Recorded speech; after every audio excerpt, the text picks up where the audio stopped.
Yes guys, welcome to a brand new video. My name is Conan and today we're going to break down the best grocery shopping list specifically for fat loss. So the things that we'll be discussing in today's video are number one, the best proteins to be getting, number two, the best carbohydrates to be getting, and then number three, the best fats to be getting at the grocery store.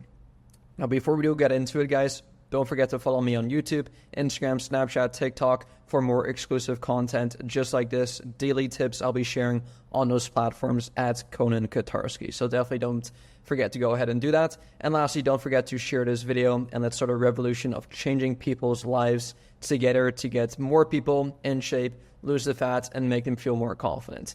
Now, a pro tip, if you guys do want to watch this video in 2x speed, go ahead and click the 2x speed video tabs so you can go through it a bit quicker.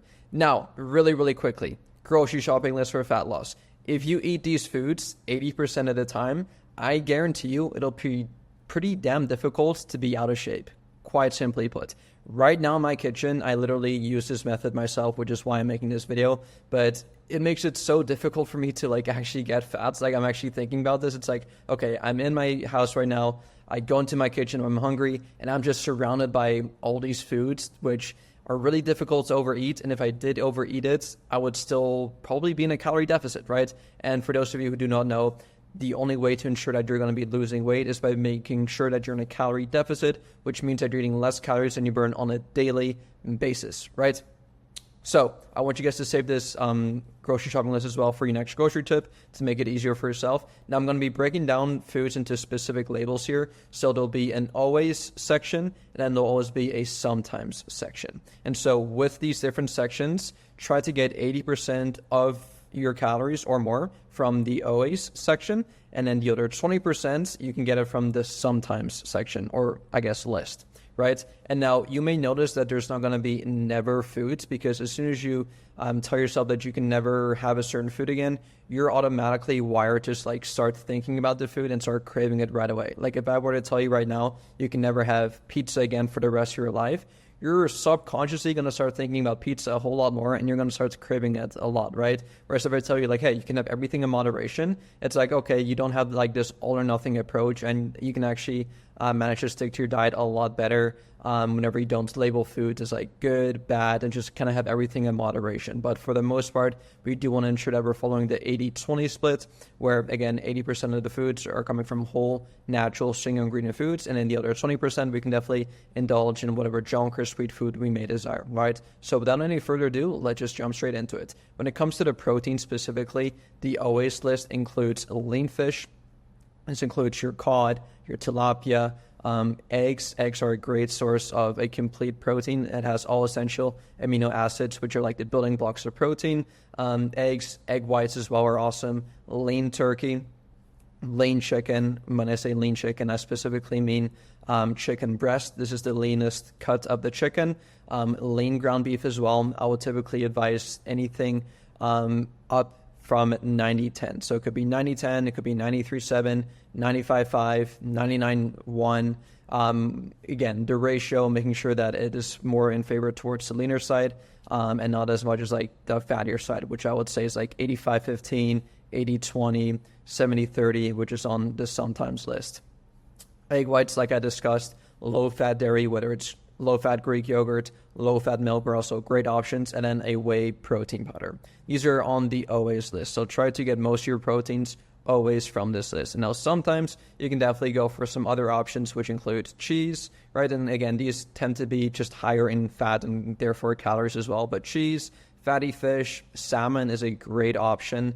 It's super good for you. It just tends to be higher in calories compared to a leaner fish like cod or tilapia, but it is still really good for you. Just making sure that you have it in moderation and not too much of it, right? Fatty beef, same thing here, like I discussed, probably the 85-15 cut, or even the 70-30 cuts, right? Again, the ratio, just when it's more like that, it'll just be higher in fat and therefore higher in calories.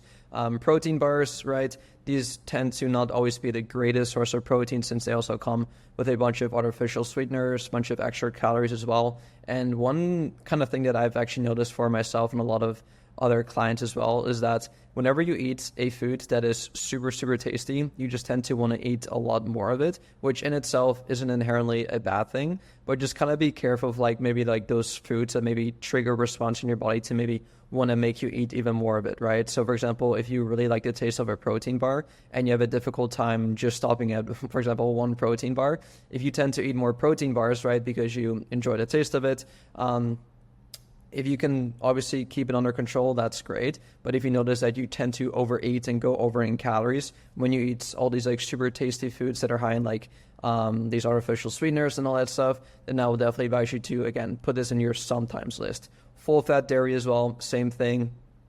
And then processed meats, whether it's salami, hot dogs, even cold cuts as well, all that stuff. So this is your protein list. Now moving on to your carbohydrate list, the always stuff, really non-negotiable. Just think of like your single ingredient foods, right? Specifically your fruits and vegetables. These are going to be, they should be on the top of your grocery list. Some other things you can include are rice as well, oats, corn, quinoa, potatoes, russet potatoes, yams, sweet potatoes, whatever type of potato you want to get. Vegetables, like I said, low-fat dairy, because this also includes some carbohydrates, sweet potatoes, like I said, whole grains, beans, and then legumes as well. So these are essentially all foods that typically only have one single ingredient. And then on the sometimes list, these are going to be slightly more processed foods, right? So think of like your chips, your granola, crackers, ice cream, white pasta, flavored yogurt, sweetened dairy, breakfast cereals, waffles, candy, pizza. So as you can tell, their carbohydrates on the sometimes list tend to be the ones that just are more processed, have more ingredients in them, and are a lot more tastier as well. So again, 80-20 split, 80% of the time go for the always list, and then you can indulge 20% of the time in some of these others on the sometimes list. Now moving over to the last macronutrient, which is going to be fats. Always list low-fat dairy, cashews, olive oil, almonds, avocados, walnuts, salmon, seeds, trout, eggs, and legumes. You may notice that in the fat section, some of these are also kind of like intertwined with like the proteins, for example, right? Because both salmon and eggs are great sources of protein, but they're also primarily a great source of healthy fats as well, right? There are some standalone sources here, like the avocados, which are so good for you. The walnuts are also amazing for you.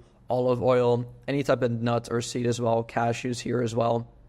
All amazing things. And then when it comes to the sometimes section, once again, more processed foods like the pizzas, butters, chips, cheese, creamers, chocolate, ice cream, nut butters, baked goods, vegetable oil, and processed foods.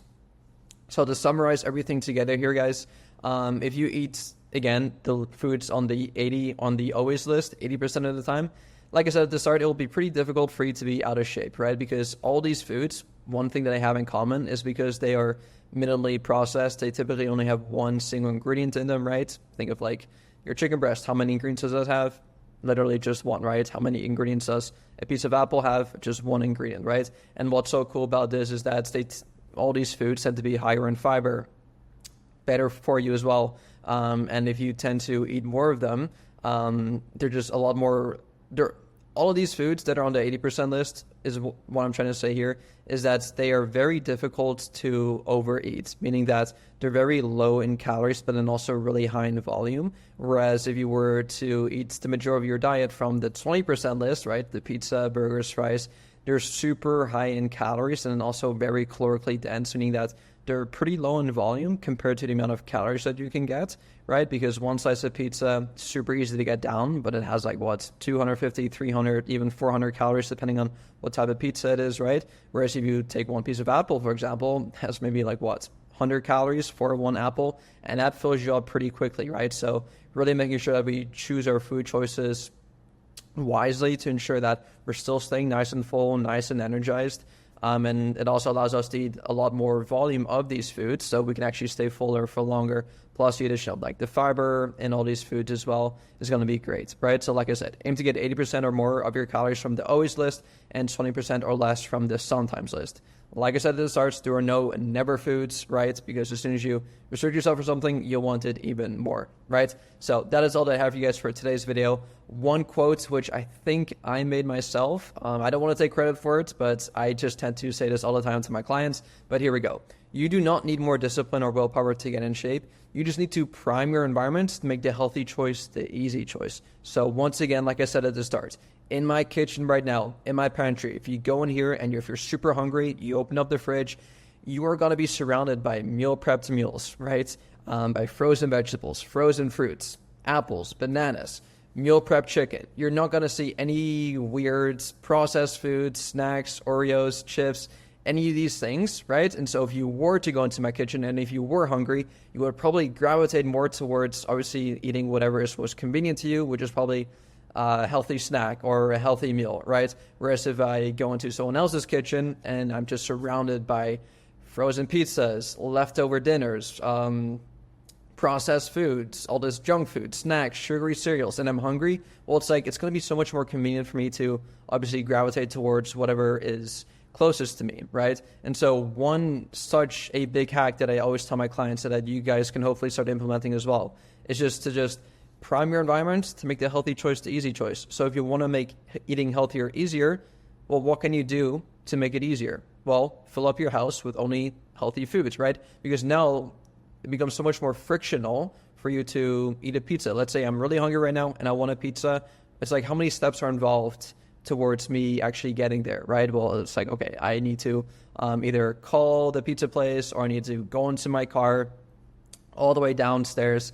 I need to drive in the highway. I need to drive for 10, 15 minutes, go into the pizza shop, get what I want, wait 15 minutes, drive all the way back, and I'm 30 minutes, 45 minutes gone, and it's now I get to finally eat this pizza, whereas I could have just gone to my kitchen and just ate a meal prep meal that I had already cooked for the week, right? Super simple, super convenient. So that is the tip that I have for you. Hopefully you guys can start implementing that right away. Now, if you guys do have any questions for me regarding any of this, please let me know. Don't forget to take screenshots of your grocery shopping list, and let's get to work, baby. I'll see y'all soon. Peace.